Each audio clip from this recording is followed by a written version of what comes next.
લોકમત ન્યૂઝમાં આપનું સ્વાગત છે। સ્થાનિક સ્વરાજ્યની ચૂંટણીમાં વડોદરા મહાનગરપાલિકાની ચૂંટણી 26મી એપ્રિલના રોજ યોજાવા જઈ રહી છે, જેને લઈને રાજકીય માહોલ ગરમાયો છે।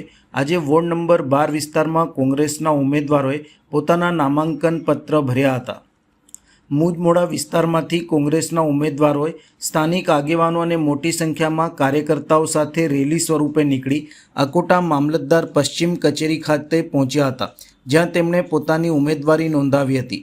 આ પ્રસંગે ઉમેદવારોએ જણાવ્યું હતું કે ભાજપના શાસનમાં વિસ્તારમાં અનેક મૂળભૂત સમસ્યાઓ યથાવત રહી છે અને તેનો યોગ્ય ઉકેલ આવ્યો નથી। તેમણે વિશ્વાસ વ્યક્ત કર્યો છે કે આવનારી ચૂંટણીમાં જીત પ્રાપ્ત થયા બાદ તેઓ વિસ્તારની તમામ સમસ્યાઓને પ્રાથમિકતાના આધારે નિરાકરણ લાવશે।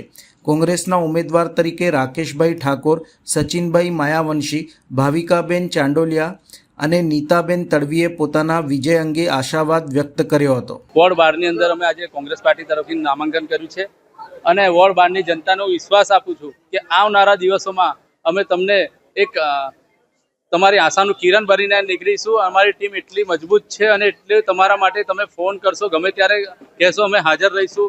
24 કલાક અમે હાજર રહીશું અને વોર્ડ નંબર 12 ની જે બી સમસ્યા છે, રોડ રસ્તા ખાડા, પ્રદૂષણ, ગંદુ પાણી, ગટરની સમસ્યા, આ બધી સમસ્યાઓ અમે મુદ્દાઓ પર નીકળીશું અને જનતા પાસે વોટ માંગીશું। વધુ ન કહેતા જનતાએ જે મારી પર વિશ્વાસ મૂક્યો છે અને વોર્ડ નંબર 12 જે મારી પર વિશ્વાસ મૂક્યો છે એ વિશ્વાસ પર ખરી ઉતરવાનો 100% પ્રયત્ન કરીશ। ઉમેદવારી પત્ર ભરવા માટે આવ્યા છે। આવનારા સમયની અંદર વોર્ડ નંબર 12 ને લગતા તમામ પ્રશ્નોનું નિરાકરણ લાવવા માટે અમે તૈયાર છે અને પરિવર્તન લાવવા માટે પણ તૈયાર છે।